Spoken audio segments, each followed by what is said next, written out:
Thank you, everyone, for joining it this evening. It is 6 o'clock, and I'd like to call to order this Henderson County Board of Education regular meeting. Today is May the 20th, 2019. If we could just have a moment of silence, let's pray for all of our kids that are not in our schools anymore, out doing all kinds of fun summer things, but we want them all to come back to us safely next year.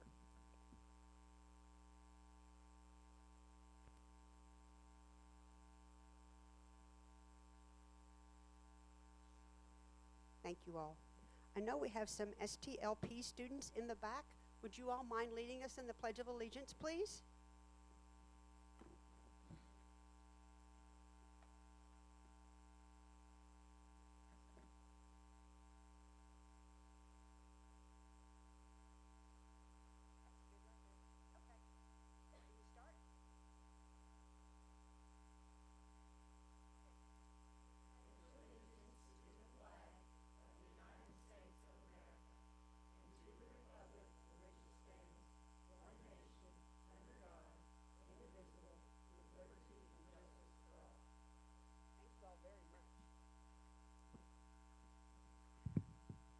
Before we approve our agenda this evening, we do need to note that there is an addition in under reports, section 2, item number 3, approve owner-architect agreement, and there will be an action required.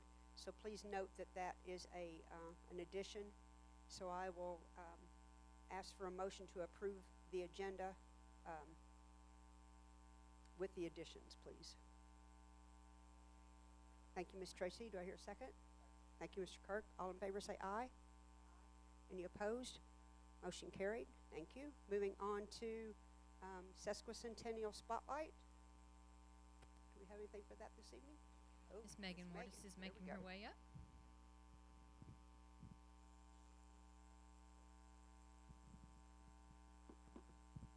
We posted this a few weeks ago on our 150 Facebook page, so please make sure you like that. But we wanted to celebrate Mary Tao Sassine of Henderson. She was the founder of Mother's Day. In 1885, she became a teacher and principal of the primary department at Center Street School in Henderson.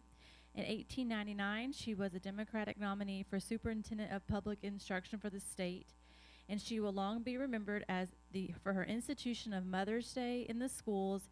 And in 1926, the Kentucky State Legislation honored her as the originator of the idea of Mother's Day celebration right here from Henderson. Thank you so much, Megan. Thank you, ma'am. Moving on to student and staff recognition, Ms. Morgana. Sure, and Miss Baird, could I have you come forward? I'm going to turn around this way to help with the medals. Our first student that we would like to recognize tonight is a Henderson County senior. Now, this is something that does not happen every year. Matter of fact, I'm ending my 5th year as superintendent. It's the first time it's ever happened since I've been superintendent, so it really is a pretty big deal. We want to recognize a Henderson County High School senior who has had perfect attendance since kindergarten. Wow. Yes. Samuel Cloutier, if you would come forward, please. We'd like to give you a Medal of Excellence.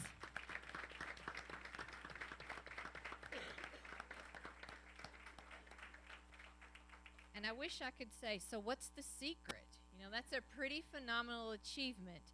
And because the Board of Education is so honored, we also would like to award you tonight with a $500 certificate scholarship to the school of your choice to take with you to go on to further your career. Congratulations. Very proud. So tell us a little bit about Samuel Cloutier. Where do you plan to go to school? The University of Louisville. And what are you going to major in? Mathematics, and I think I'm going in like actuary science. Wonderful. Well, we're very proud of him. And if you didn't recognize the last name, his mother also sitting very close, Miss Cindy Cloutier. Congratulations so much. We appreciate it.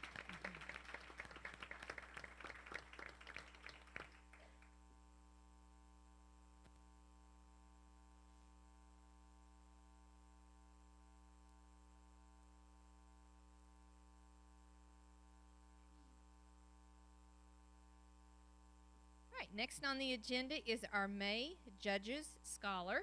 And this month, the scholar is from Spotsville Elementary School. So, Miss Estabrook, if you wouldn't mind to make your way up here along with Cameron Davis. Cameron, come on up here.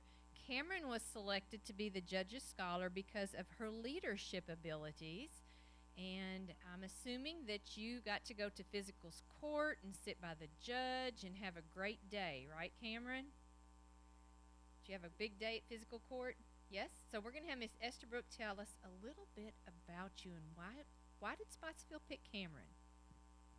Thank you, Miss Stanley. Miss Cameron here is one of the sweetest, kindest young ladies you'll ever meet, and she always greets you with her sweet smile. She's been very involved at her time at Spotsville.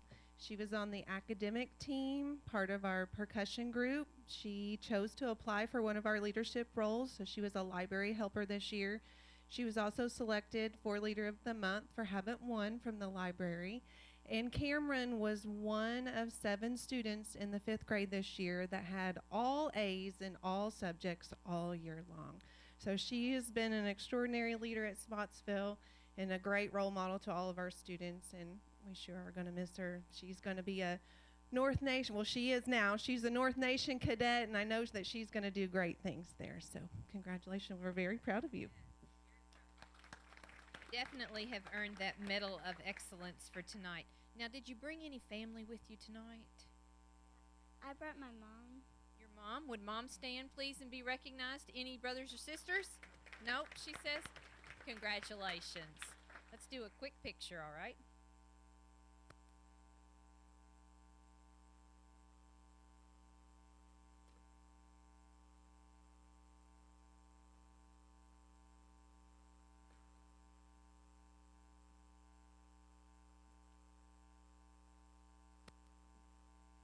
Next, we'd like to recognize a North Middle School student who was the statewide 4-H winner for an essay contest. Madeline Bennett, would you come forward, please, and receive a Medal of Excellence? This is a 7th grade student. She is the winner of the Dustin Worthington Memorial I Love Cows essay. On April 4th, she and her family traveled to Mercer County to collect her prize. And uniquely enough, it was a young heifer calf with her essay. You attended this awards ceremony that evening, and you were also presented with a plaque. So a question that I have for you is, do you still have the calf? Tell us about it. Okay. Her name is Evie, and she's still really little. So we're planning to show her in the fair this year, and breed her eventually once she gets big enough, and that way we'll just be able to show her as a bred heifer and just keep her in the farm. So what has prompted you to enjoy writing? Writing has always come very natural to me, and I don't know, it's just always been something that I've been interested in. I was in composition in 5th, 6th, and 7th grade, so it's just something that I find fun and enjoyable to do. You represented Henderson County very well, and we award you the Medal of Excellence. Congratulations. Do you have family with you tonight? Friends? Mom, my grandma, my sister, and my friend Morgan. Please stand and be recognized also.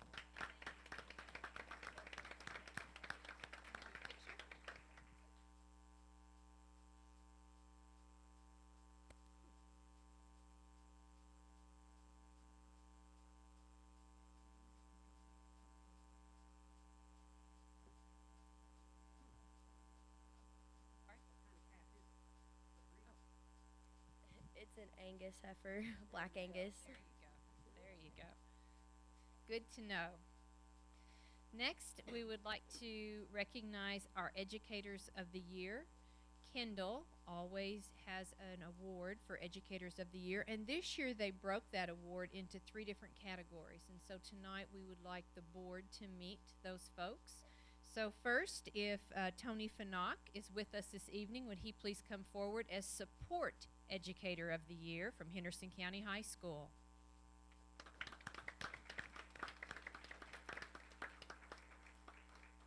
Next we have, you have a medal, sir?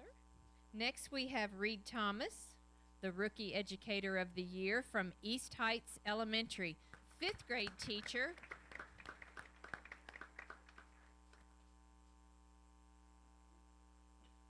And also recognized was Brian Sullivan, and Brian Sullivan was not able to be with us tonight, but we'll make sure that he does receive his Medal of Excellence. Gentlemen, it is super impressive to stand here with you, and we appreciate the work that you do for our students in the Henderson County Schools. Congratulations.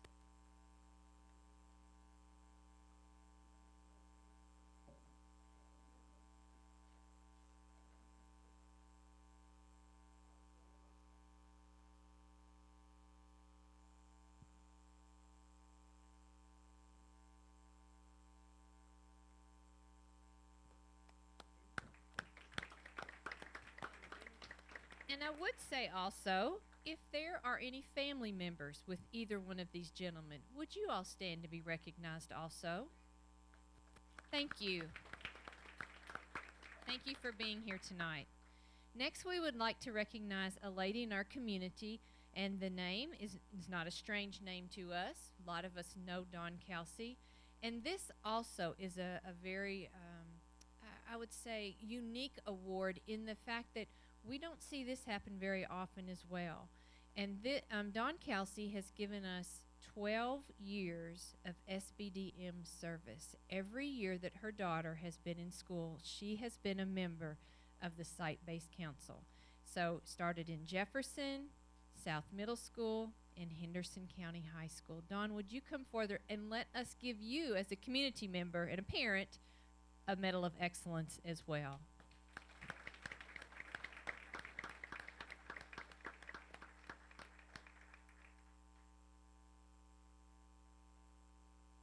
Now, this seems almost like a phenomenal task, just like Sam Cloutier.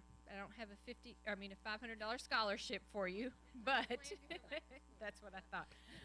But would your daughter and husband please stand and be recognized as well? I know you're very proud of your daughter when she graduated Friday night, Dawn. We appreciate the time, the energy, and the effort that you've given our schools. You've championed your daughter, but you've also championed us, and we appreciate that.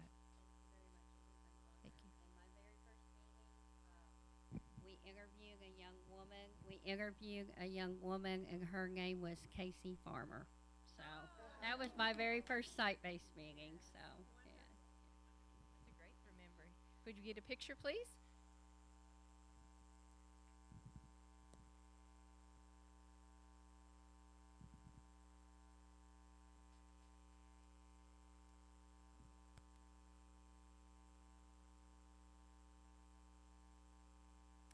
And I think, Madam Chair and members of the board, that concludes our student and staff recognition. But we do have a presentation tonight about building a better graduate from Pam Roan from Niagara. Do you want me to bring the mic right back to you, or? Perfect. Perfect. We can do that. We'll do that, but then we are going to come back and talk to the kids real quick, too, so.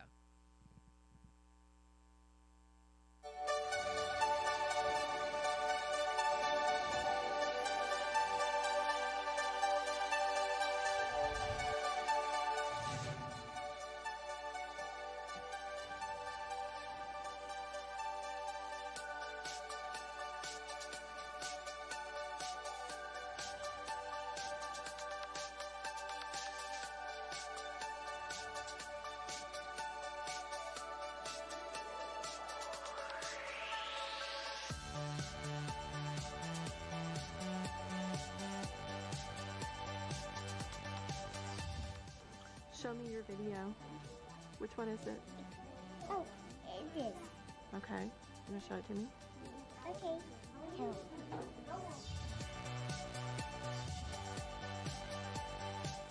Eva Giltford. I love the color blue, and I have 5 dogs. One is Coco, one is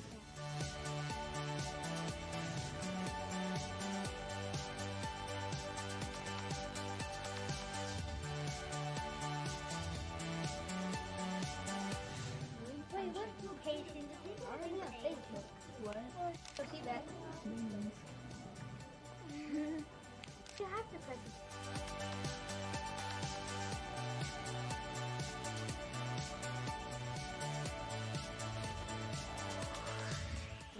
So let me. volume up and it's making noise. Look at that one.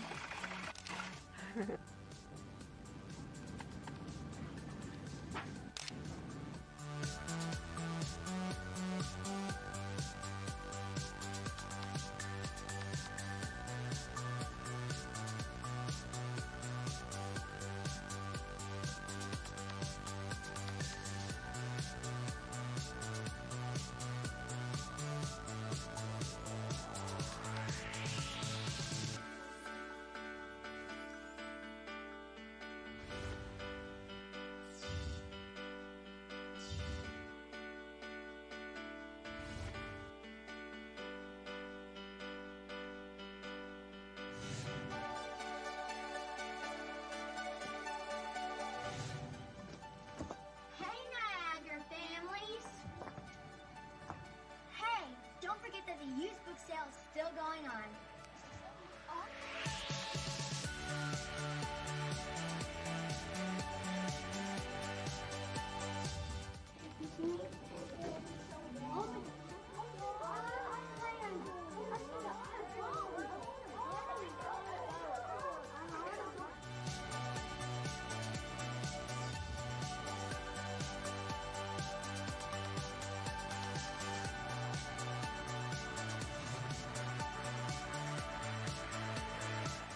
So it like flashes. Don't turn your head like crazy. Come on. I feel like he's gonna hit something. Yep. I feel like it. Yep. Oh yes, probably.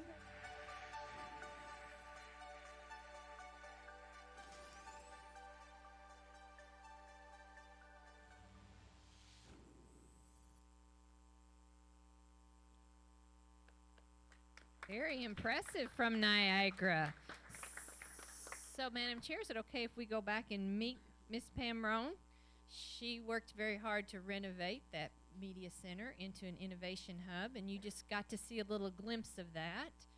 With Miss Roan tonight are some special students.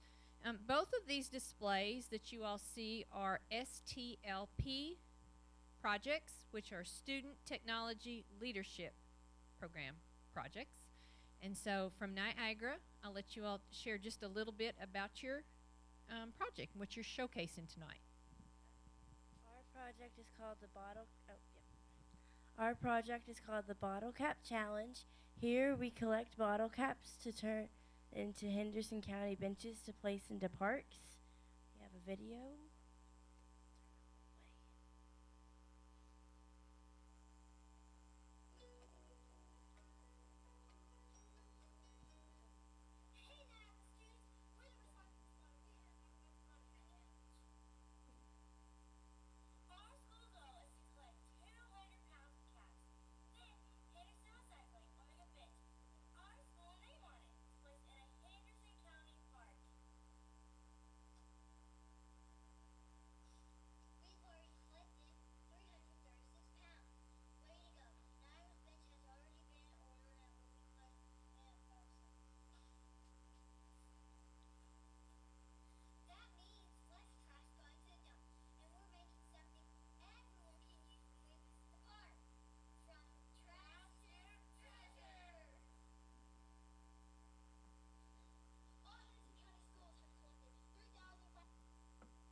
Yes, we competed with all Henderson County schools. Kind of.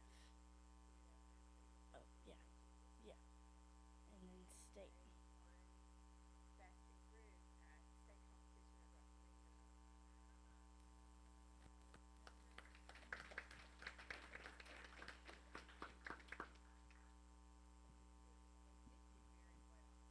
And you definitely can see that they had to use all of our Building a Better Graduate skills: communication, collaboration, and critical thinking. Posed a problem, worked on your problem to solve it, and great project. Congratulations. Thank you for sharing. I never even started off with asking what was her name. Claire Priest. And do you have family with you? Would they please stand and be recognized also, please? Thank you all for being here. And congratulations. Very impressive. All right, so we're going to slide over here, and these look like Bengate Gators. Yeah. So, Miss Hudson, how about if you introduce them to us? We have 4 of our students with us. Others couldn't be here this evening. We have Jace Rayleigh down here on the end. We have Ian Hancock, Ashton Agnew, and Abigail White. And they started out, and I'm going to let Abigail talk in just a minute.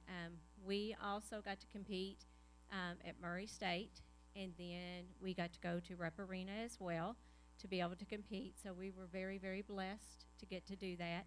They've used all different types of technology, but I'm going to let Abigail take over here, and then if you all want to jump in, you can. Our purpose for STLP this year is to share info the digital way with our community, our students, and our parents. We were in charge of the live calendar, and we used we made videos with our green screen to put the word out there. And we also made flyers and Animoto videos to show what we're doing around the school.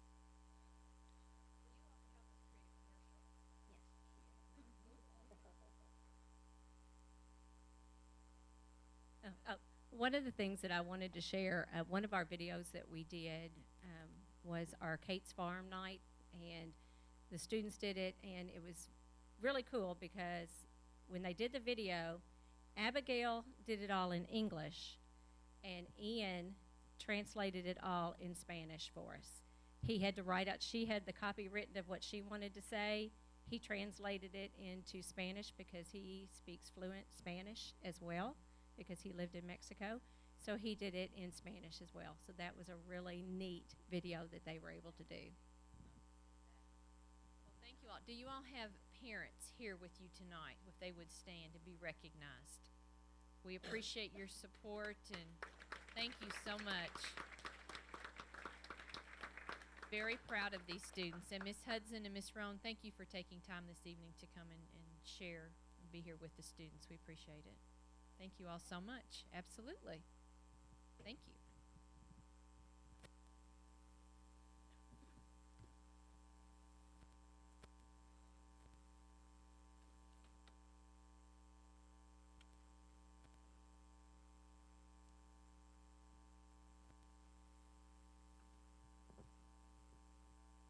Did we have anyone else who wished to address the board this evening? Hearing none, I'll move on to approving the minutes from the prior meeting. Has everyone had a chance to review those? And are there any changes or additions? Hearing none, I look for a motion to approve the minutes as listed.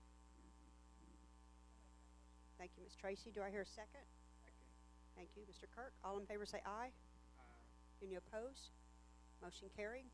Moving on to reports, Spotsville Elementary. Mr. John Hagan.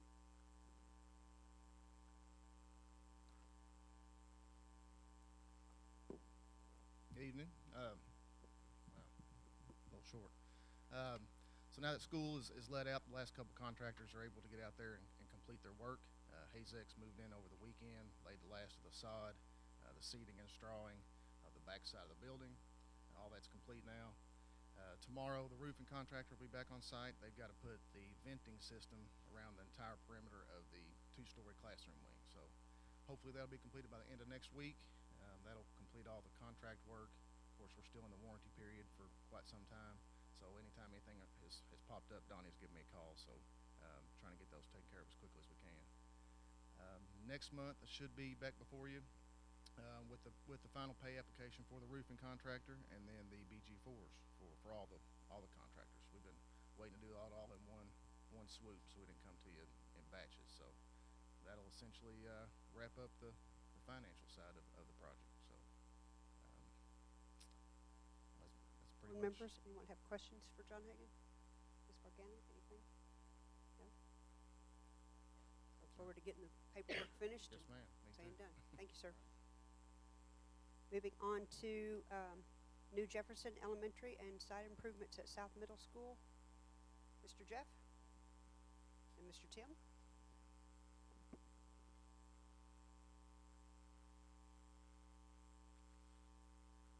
Good evening.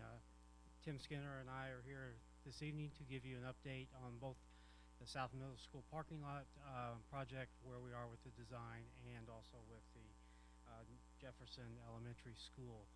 Regarding the South Middle School, we have submitted all of the construction document paperwork to KDE. That was all done by April 25th, and during that, since that date up until last Thursday, we continued to stay in contact with them, and we were happy to learn on Thursday, the May 16th, that that project moved into final processing.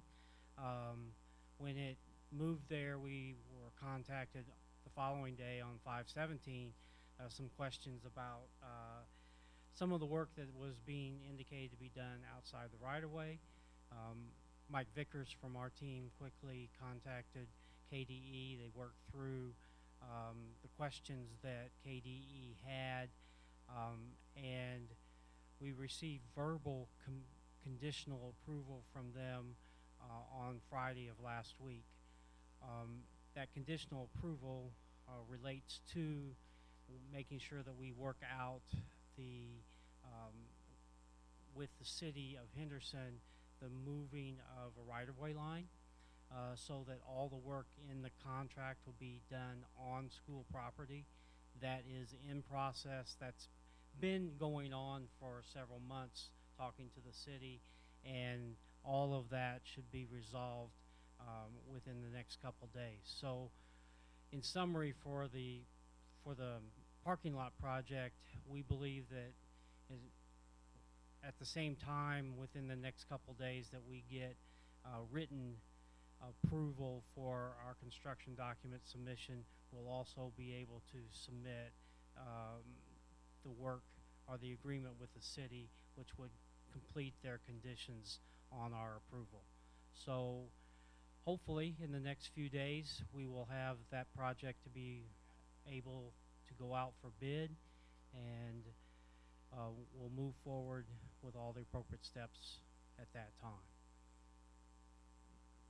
So that gets our site improvements on the South Middle School part. Is the Jefferson Elementary, is that all included in one package? It's not, so we still, okay. Regarding the Jefferson Elementary School project, we are moving forward with the DD package, and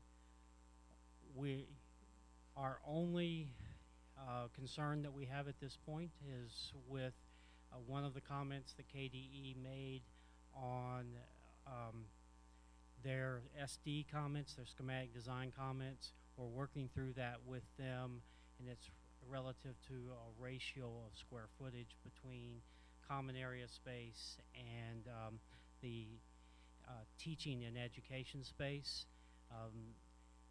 As soon as we get that worked out with them, then we will be able to finish up the design development package.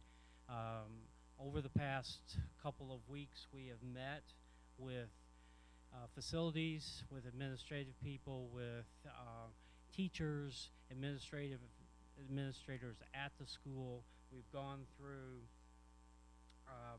the infrastructures, all of the different mechanical and electrical systems with facilities. We've gone through individual room layouts with teachers and administrative staff to make sure that they're comfortable with how each of those functions will operate.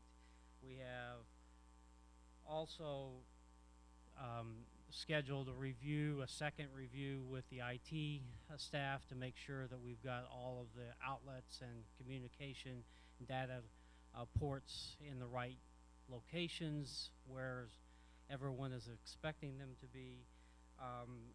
We have completed outline specifications, and we have also completed a BG2, which is associated with the energy survey for the school, and we have plans to meet later in the week to review an update or a BG3 with the administrative staff. That BG is mostly associated with the budget for the project. We are working concurrently and have had conversations with John Hagan at Codell to coordinate our efforts on the budget formation to make sure that both teams feel and understand where we believe the cost of the construction cost will be, and then at that meeting we'll be work together with administration to update where we believe the soft costs will be, and to make sure that they're in alignment with the BG1 that we originally put together. So at this point, we're optimistic that we will finish the DD package early next week, and hopefully we will be able to get our question answered with KDE, and they'll accept the response that we've given them with the floor area ratio, and we can move forward. If not, we will need to back up and make a couple of adjustments to make sure that they're in agreement with the floor plan layout as it's shown. So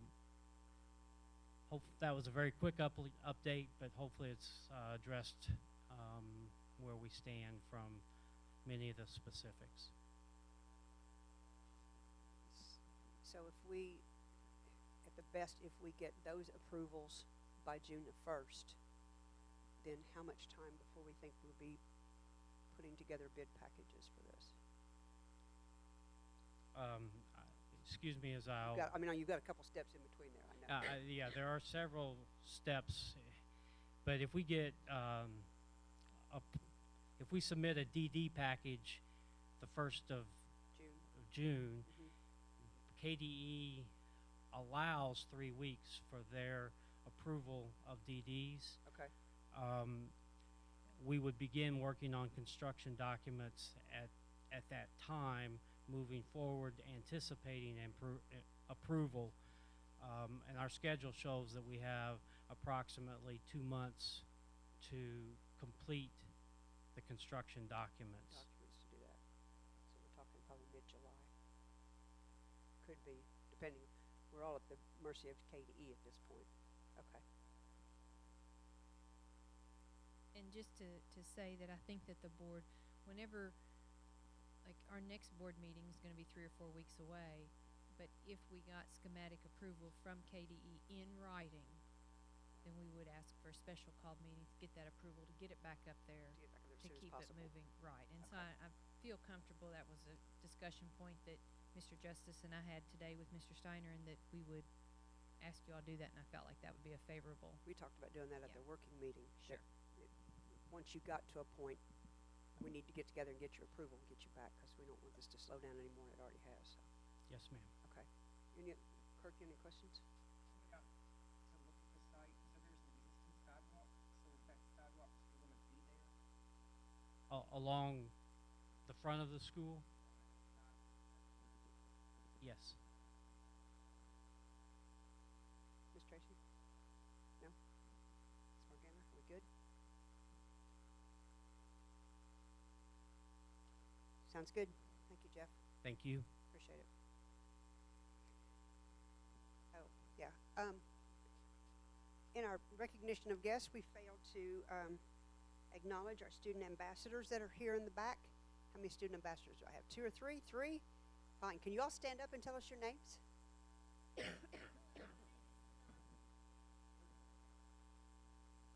Thank you all. Thank you. We appreciate you showing up. Thank you. So you're our new ambassadors for next year. Is that correct? Ooh, breaking y'all in right. Ooh. Okay, moving on to miscellaneous capital project updates. Mr. Craig. I saw him back there.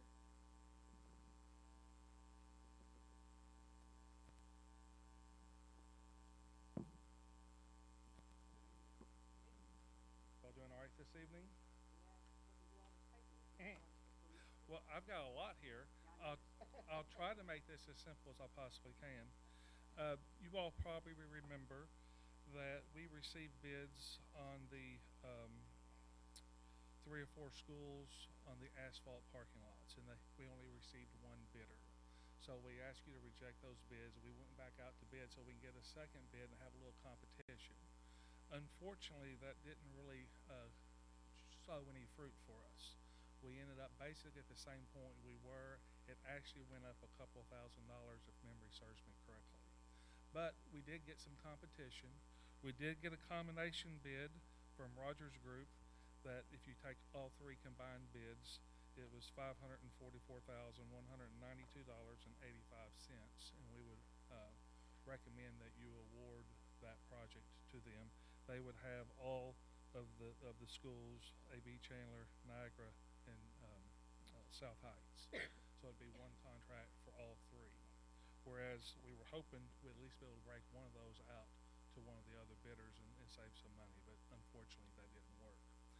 One of the things I also would like to point out, across the state, we're seeing increases on pricing, and they continue to escalate, and the most recent tariffs are not going to help anything as well. So we're seeing somewhere between 15 and 20% across the board. I'm not sure John Hagan's already stepped out what they're seeing with their bidding, but that's one of the things that we've seen over the last 45 days. Okay. With that, I think you've got the revised BG1 on your agenda as well for this project, and that revised BG1 with the construction cost and all your soft costs comes up to $648,304. I believe, and also with that you've got the notice to proceed and the contract between the contractor and yourself to approve on that project. Miss Beth, can we put all four of those together in one action as long as I list them?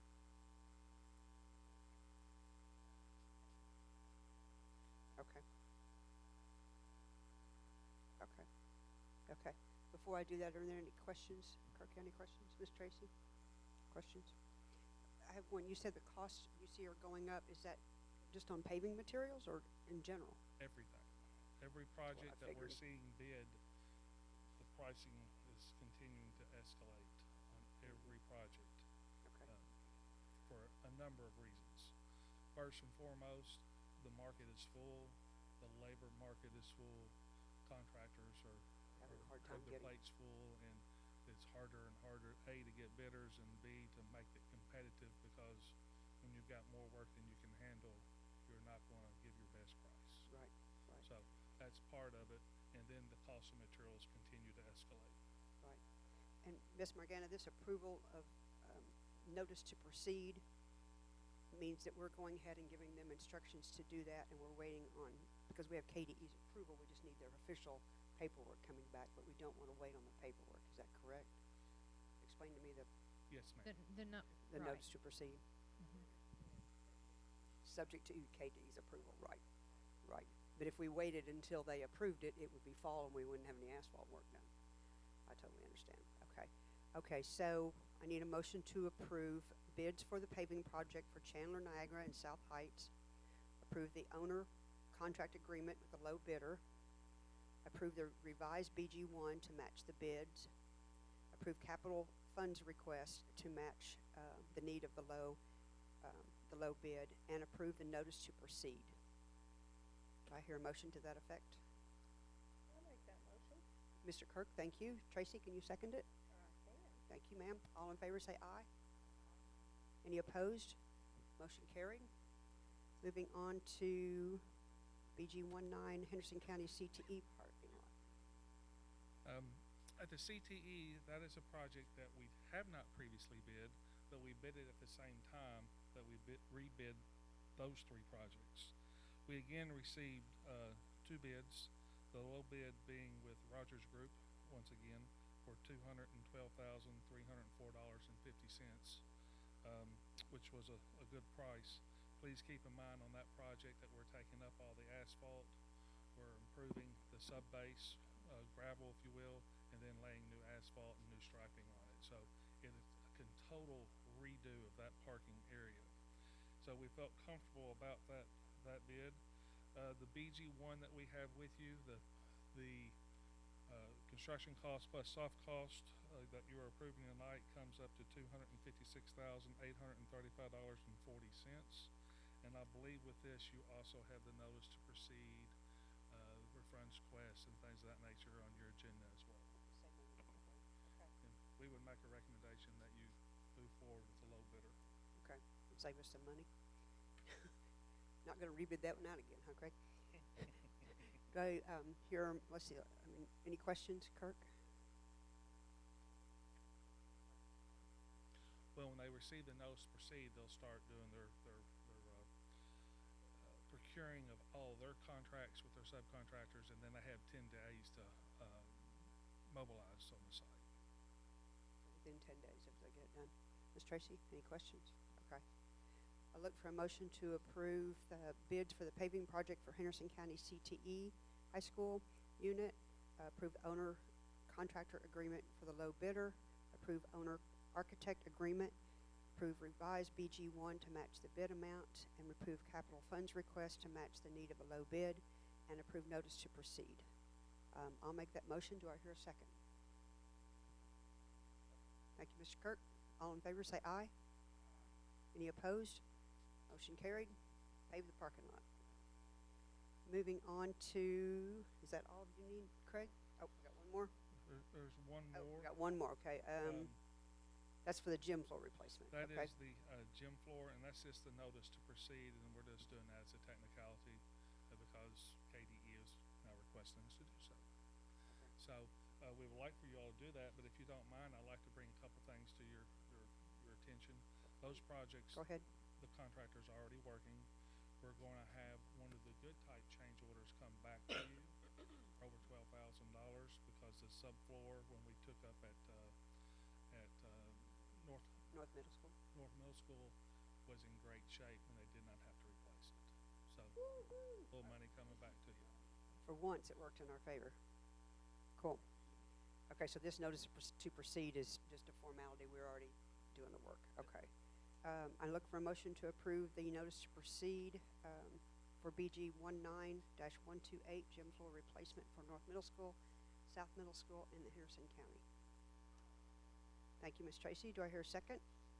Thank you, Mr. Kirk. All in favor say aye. Any opposed? Motion carried. Did I get them all, Craig? I think you did. Man. Thank you. I appreciate it. Thank you. Moving on to Henderson County High School Athletic Report.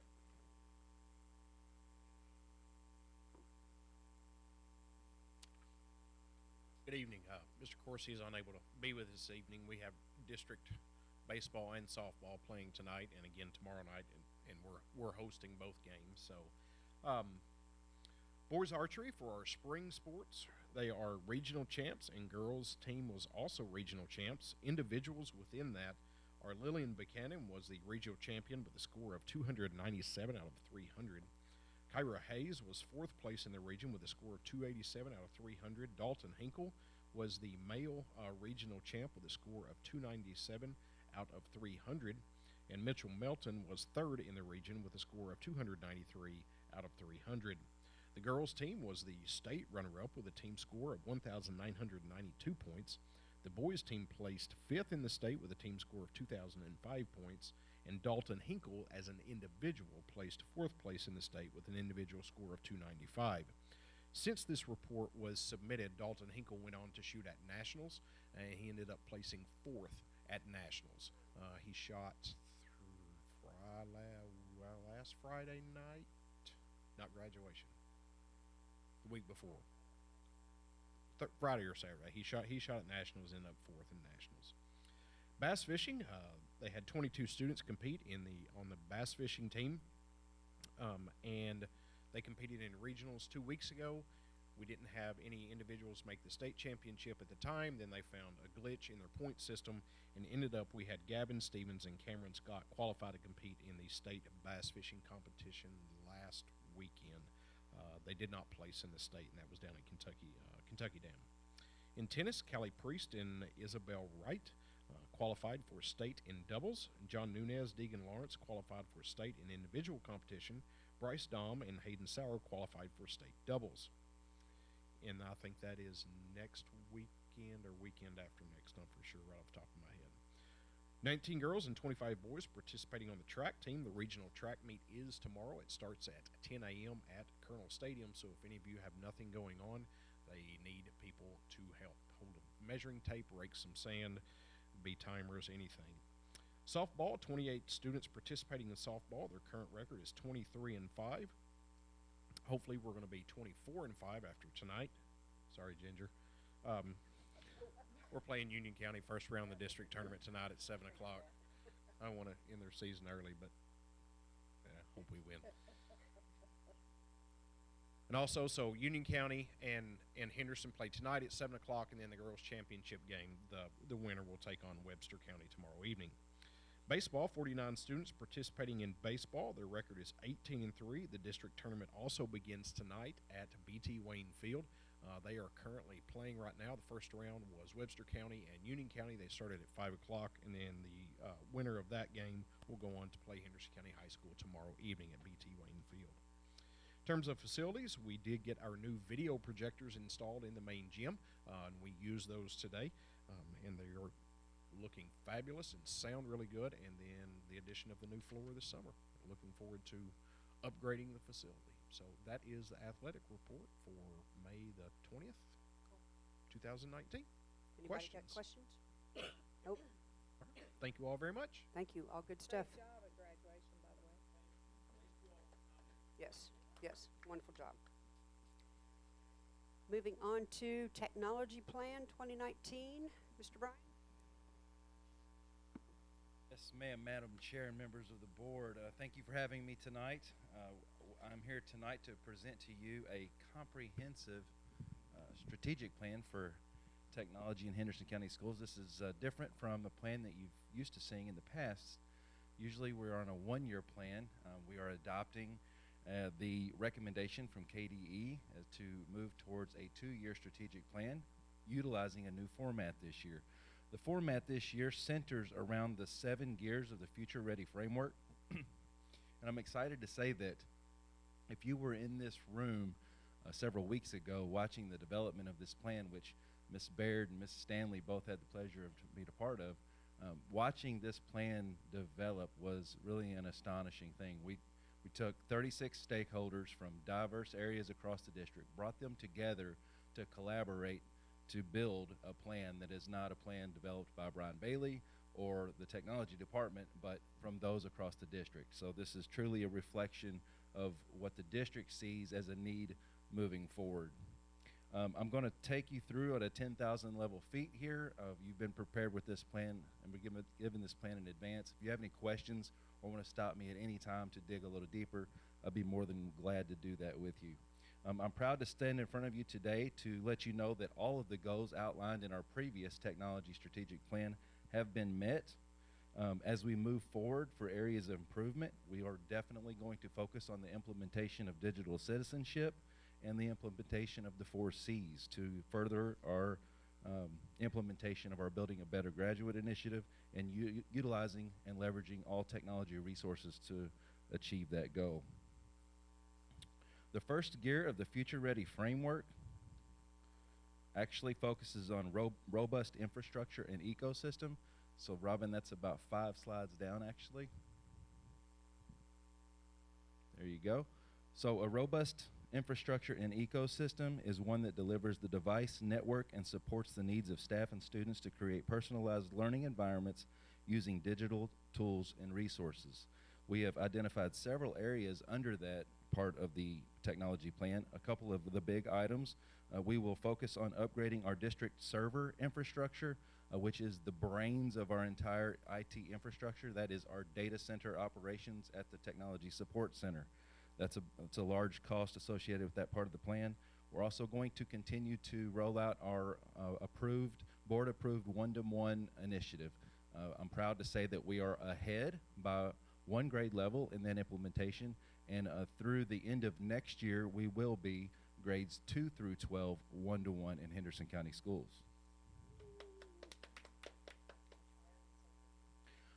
The next gear in the Future Ready framework surrounded around data security, safety, and privacy.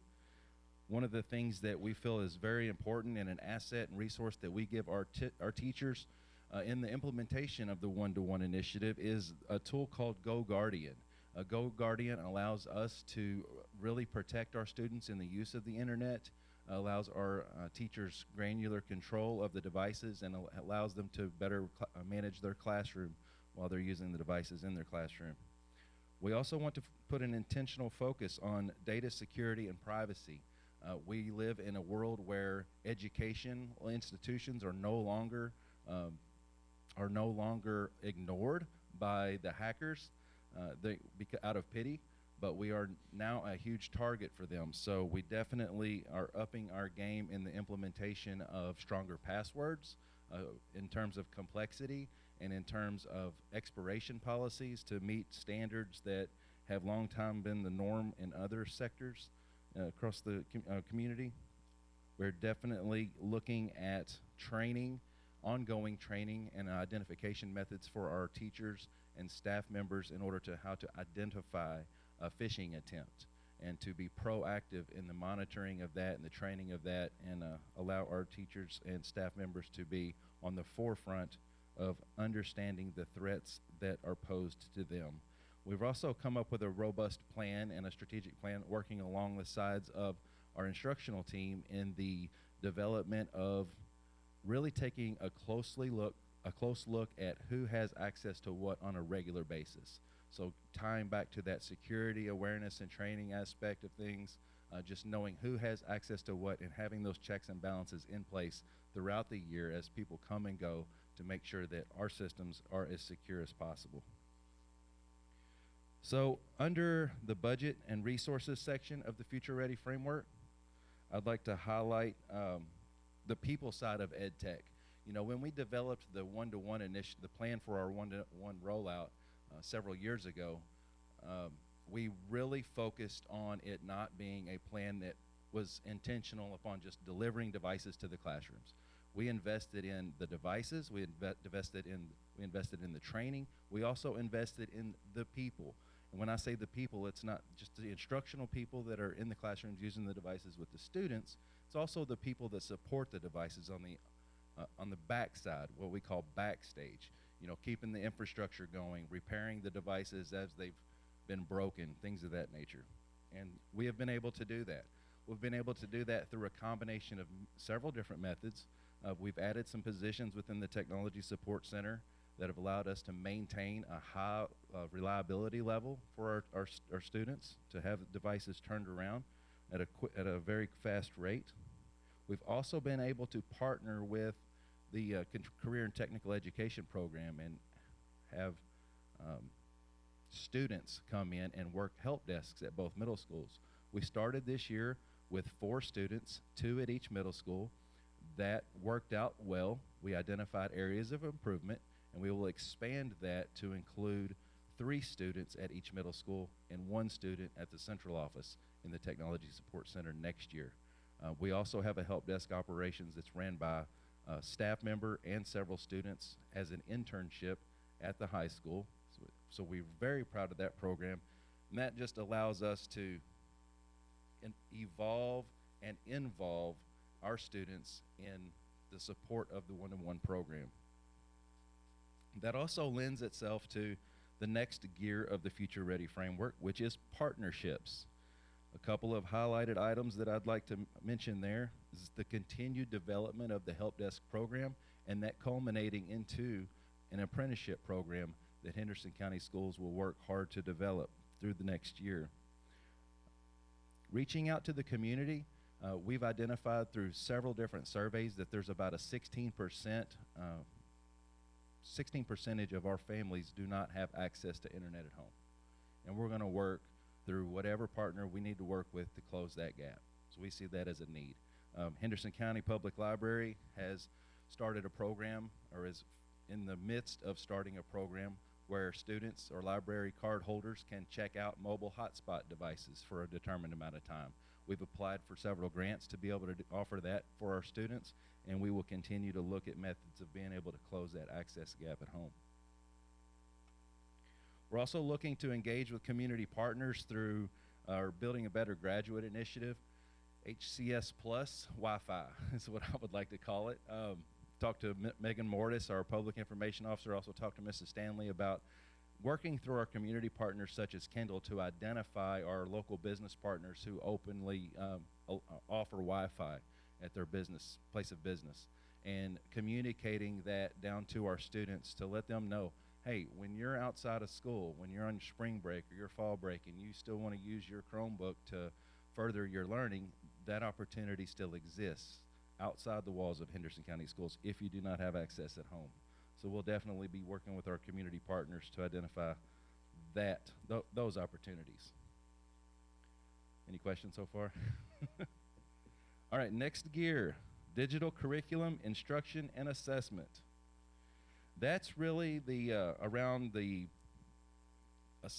instructional content that we subscribe to, the digital content. We are going to continue to offer those programs. You know, the Read 180 and System 44, which are part of our reading intervention programs, are literacy programs that depend heavily upon the digital resources, such as Head Sprout, early learning and early reading programs, Compass Learning, Education Galaxy. There's a ton of them that we subscribe to and offer to our students, but we're going to be proactive in taking a close look and analyzing how those are being used and if they're being used most effectively, and do a cost analysis on that. Next gear is around personalized professional learning. We're going to continue to leverage the people side of ed tech, the digital learning coaches that you also graciously approved for us to be a part of the one-to-one program that's been very heavily used. And I don't want to speak on behalf of our teachers, but I think they would agree that that has been a huge asset, value add for our school district. New teacher orientation, I think we have some work there to do. I've worked with the HR department, and we were going to start embedding more of the basic Google certification things and the security awareness training into our new teacher orientation and our teacher onboarding process. Through our work that we did in the large group, we identified that there was some work to be done as far as leveling some positions across the district. There's some inconsistencies of how some positions are being used school to school.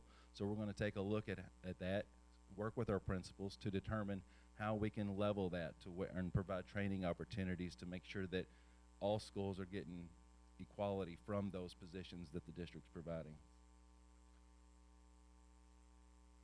Also, part of the budget process and resources is to continue to provide support for the makerspace and the media hubs and STEAM labs that you've all heard so much about recently. That's been a tremendous opportunity for our students, and we want to continue to invest and support that as much as possible.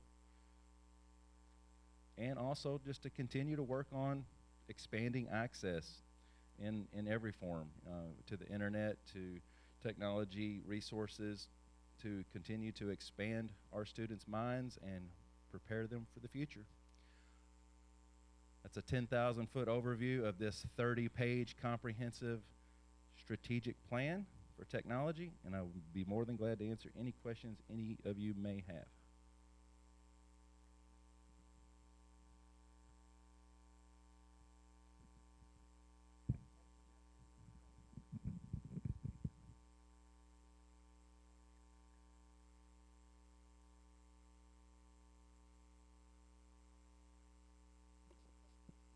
I noticed when going through there, the budget part of it, because you have AAs where you've accelerated, and you have AIs. AIs, yes, ma'am. For areas of improvement. And I noticed there was, on the budget section, there was more AIs than there were in some of the others. Is that anything other than approving the budget we've got? Is there anything else that this board can do to improve that, or is that just something we just need to work through? Okay, can you give me a specific example of which ones? See, AA3s. So areas of improvement are things that we're already doing that we could get better on. Specifically, the third line item there, it's a zero cost to the budget, but those are things that we could do internally, like the Know Your Tech Spotlight. A lot of folks don't understand, or they take IT as a service. Just like turning the water on. You know, when I connect to the Wi-Fi, I expect it to come on, work, and I'll expect water to come out of the faucet. There's a lot of things that happen behind the scenes that we can do to recognize those folks, and that's part of that people side of ed tech that we want to focus on. The analyze expenditures on ed tech instructional software subscriptions, we're going to use in that anticipated funding source there That's a service that we already subscribe to through our licensing with Extreme Networks. We are just going to take a better approach at better utilizing that to give us information that we need to do to make better decisions financially. So that is just, it's something we're already paying for.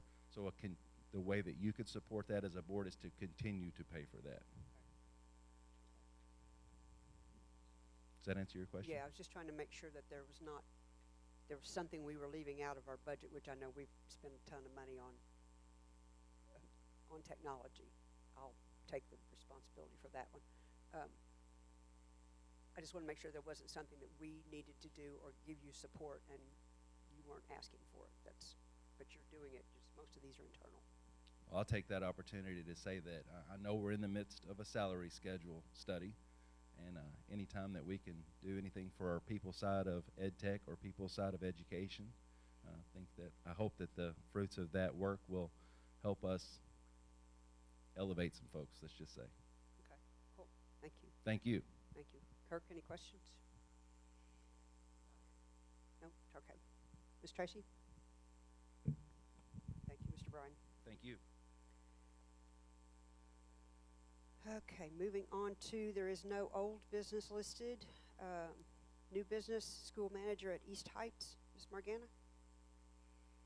Yes, I briefly explained that in a memo that I attached into your board packet. And as you may recall, board members, 3 or 4 months ago, we talked about the SAM position at East Heights just to finish out the 18-19 school year. But this would be a formal request tonight to establish a position for school manager at East Heights Elementary. And that's in lieu of an assistant principal position. They need some support there. They're still pretty diverse. Their numbers have dropped since Spotsville opened. We've shifted several students there, but their enrollment didn't decrease, I think, as much as I anticipated. And so I would request that the board establish a school manager position at East Heights. It's already on our salary schedule, so we would follow suit there. There's already an approved job description, so we're already in suit there. It's just establishing that position at East Heights. Yeah. Would that mean that we would leave the assistant principal position on the salary schedule? No, I think you guys already abolished that. Abolished that, we took it off of there. Yes. Okay, that's cool. All right, any questions, Kirk or Tracy? No? Hearing none, I look for a motion to approve the school manager at East Heights as listed by Ms. Morgana. Thank you. I'll second that. All in favor say aye.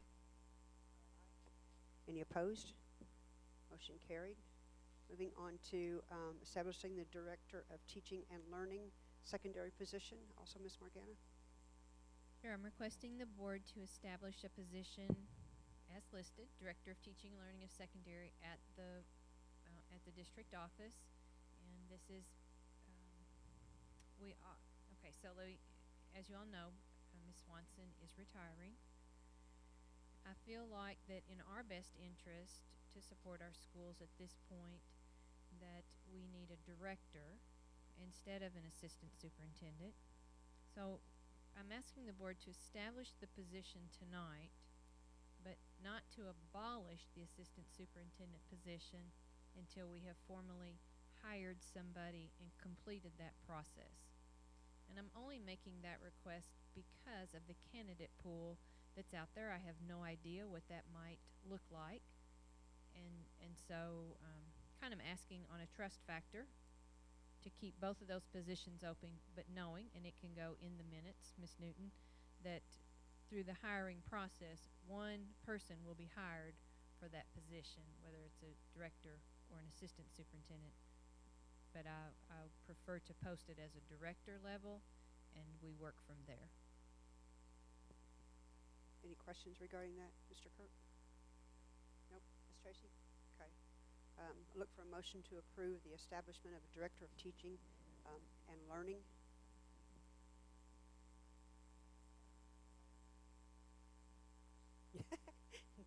I'm sorry, do I hear It was in my head, it just wasn't coming out of my mouth. I'll second that. All in favor say aye. Any opposed? Motion carried. Moving on to the consent agenda. Change board meeting thing. When you got two pieces of paper and a computer, what messes me up. All right, so the board meeting for June meeting date needs to be changed. Ms. Morgana? Yes, Madam Chair and members of the board, I'd like to suggest that we move our June board meeting to June 10th.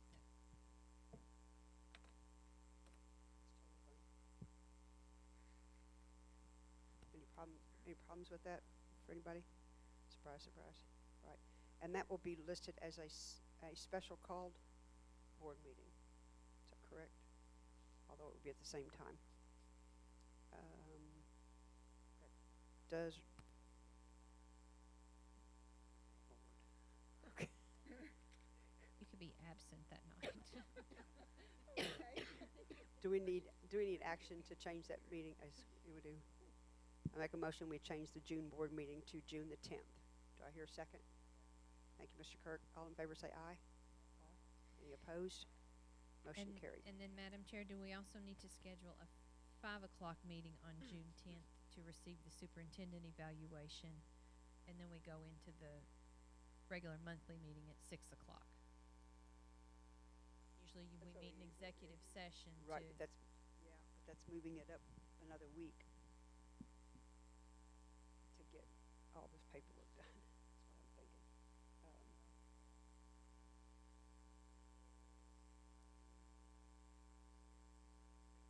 3 weeks to get that right. Okay. Board members, what do you think? We think we'll have time to do all of our paperwork on our so good question. It's about a week, a couple of nights a week is what it involved in. Tracy, what about you? Think it's going to be okay?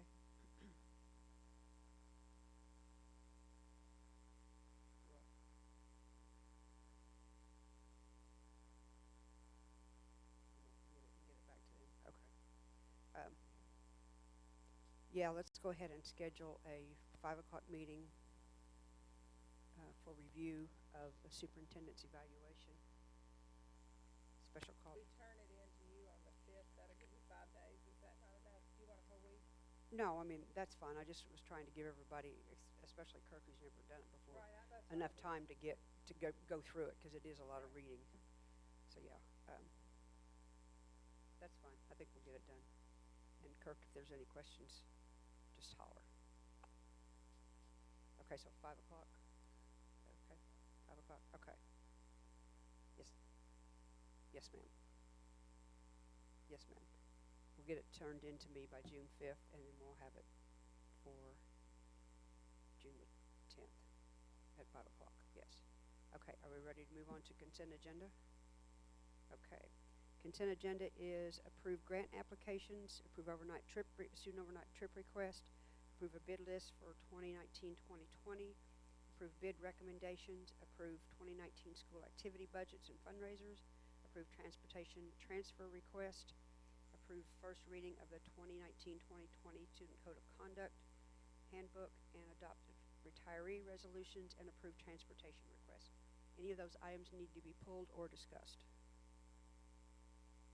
None. For a motion to approve the consent agenda as listed.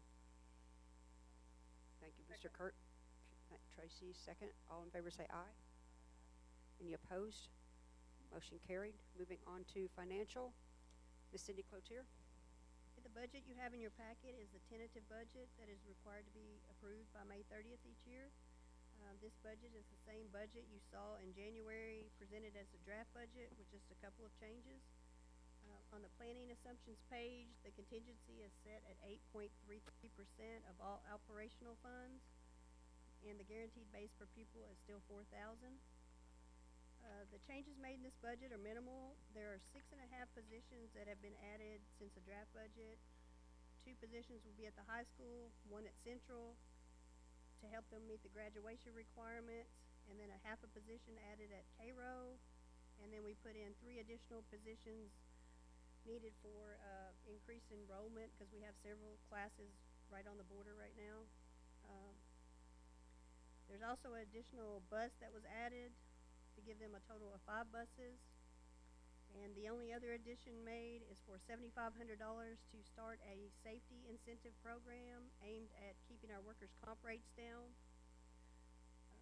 There, as you can see on the second page, there's no change in the bottom line. There's just a shifting of funds. On the tentative budget fund summary sheet, you can see the comparison of the draft budget to the tentative budget. The only change is the addition of the special revenue fund, which was not required to be presented in the draft budget. The two pie charts show you a breakdown of our revenues and expenses. On the expense side, our salary and benefits are still staying around 83%. The next few sheets show our debt schedules, with each outstanding issue listed and the years in which they'll be paid off. And the next page I'd like for you to look at is the page where I have shown the impact of wage increases. I've calculated a 1%, a 1.5%, and a 2%. The money for any approved increase would come from our contingency account. And if you flip over on the next sheet, on the fund summary, I showed you what the effect of the worst case, the 2% would be. Choosing this would still leave us at a contingency of 7.44 of all operational funds, or 8.62 as calculated by KDE with Fund 1 and Fund 51, which is still a very healthy contingency. And I will also plan to use any discretionary funds that we have left at year end and place those into contingency, so that we'll have funds available in case we have any offsets, unexpected shortfalls like we always have every year, or to prepare for any future wage increases that you might want to build in. Are there any questions?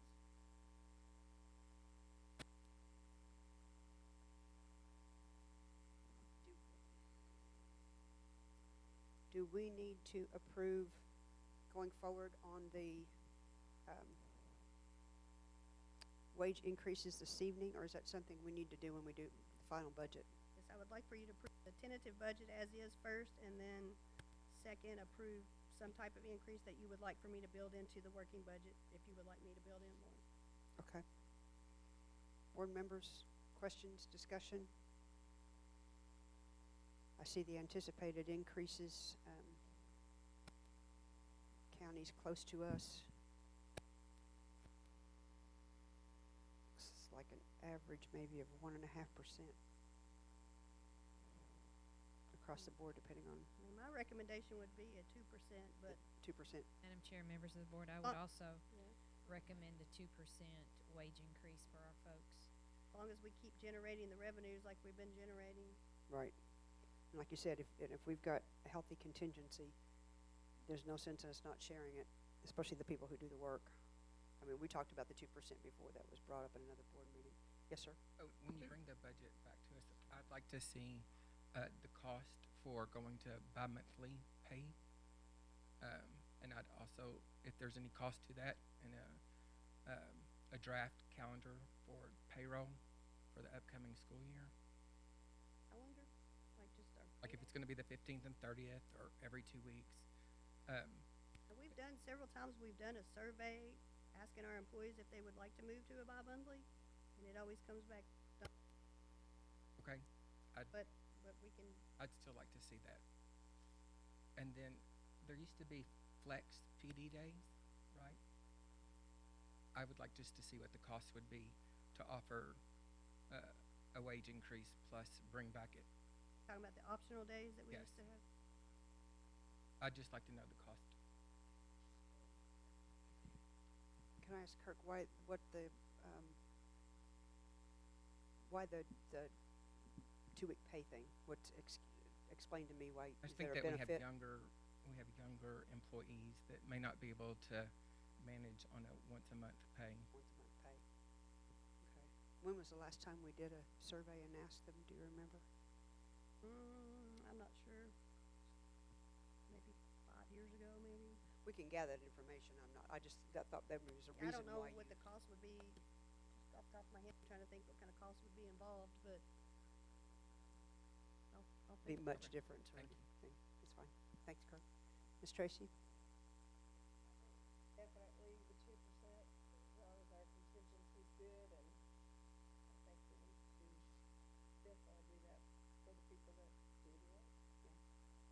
Are you okay, Kirk, with asking them to move forward on the 2%? Okay. Okay, so we need to, is there any questions regarding the budget before we move forward on any of this? Look, I got ghosts in here.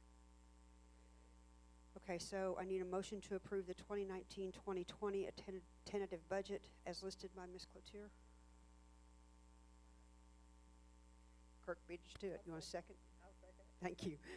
All in favor say aye. Any opposed? Motion carried. Also a motion to ask Cindy to move forward in the general wage increase for 2019-2020 at the 2% level. I'll make that motion. Do I hear a second? Second. Thank you, Mr. Kirk. All in favor say aye. Aye. Any opposed? Motion carried. Moving on to Treasurer's Report. So, Ms. Cindy? Excuse me. Treasurer's report for the month of April has total receipts of $4,178,104 and total expenses of $5,990,728 for a net decrease in all funds of $1,812,624, which, as y'all know, I always say is typical for this time of year. Madam Chair, members of the board, I respectfully request your approval of the treasurer's report as read by Cindy Cloutier this evening. Thank you. I look for a motion to approve Treasurer's Report as listed. Thank you, Mr. Kirk. Do I hear a second? Thank you, Ms. Tracy. All in favor say aye. Any opposed? Motion carried. Moving on to paid warrants. Okay, the paid warrant report covers the period of April 16th through May 20th. It includes total paid warrants of $4,168,139.68. Any questions on the paid warrants? Madam Chairs and members of the board, I respectfully request your approval of the paid warrant report as presented tonight by Cindy Cloutier. I look for a motion to approve the paid warrant report and pay the bills. Thank you, Ms. Tracy. Do I hear a second? Thank you, Kurt. All in favor say aye. Any opposed? Motion carried. Pay the bills. Let it be known that we have seen personnel actions. There's a few people on there retiring that I don't really like, but I guess I'm going to accept anyway. Just going to put that out there. Where's Brian Gardner? He didn't have the guts to show up tonight. I'm going to get him. Okay. We have seen all the approval for the personnel actions. Ms. Tracy, would you see? I knew she was waiting for that. Kirk, would you like to second that? I'll see that happen. All in favor say aye. Any opposed? Motion carried. Thank you all. Thank you all folks for being here tonight. Thank you. Thanks for your patience.